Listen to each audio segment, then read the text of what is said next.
मैंने अपनी पूरी लाइफ में ये सबसे ज्यादा यूनिक केस देखा जिसमें कोर्ट ने जो पुलिसकर्मी है उनको ही डेथ पेनल्टी दे दी। अब हुआ ये है कि मदुराई कोर्ट ने, जो कि तमिलनाडु में है, उसने 9 पुलिसकर्मी को डेथ पेनल्टी दी। अब ऐसा क्यों हुआ कि जो कोर्ट है उसने पुलिसकर्मी को ही डेथ पेनल्टी देनी पड़ी? सो बेसिकली हमें पता ही है 2020 में कोरोना आया था, ठीक है, जिसकी वजह से पूरी कंट्री में लॉकडाउन लगा हुआ था। तो एक जयराज नाम का बंदा था, ठीक है, उसने अपनी शॉप ओपन की हुई थी। उसकी शॉप मोबाइल फ़ोन वगैरह की थी, और उसने जो अपनी शॉप है ना, कुछ जो टाइम पीरियड अलाउड था उससे कुछ टाइम ज़्यादा तक ओपन कर ली। वहाँ पे पुलिसकर्मी आते हैं और उसको अरेस्ट करके जेल में डाल देते हैं। इसके बाद उसके बेटे को पता लगता है, जिसका नाम बेनेक्स था, वो वहाँ पे पुलिस स्टेशन पे जाता है कि मेरे फादर को ऐसे ऐसे छोड़ दो।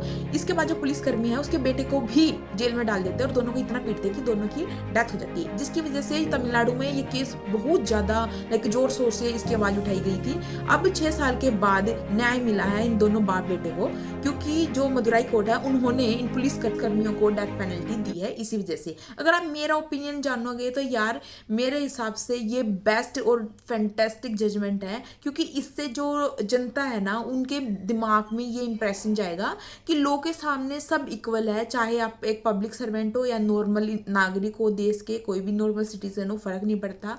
आर्टिकल 14 के अंदर आपको राइट टू इक्वालिटी गिवन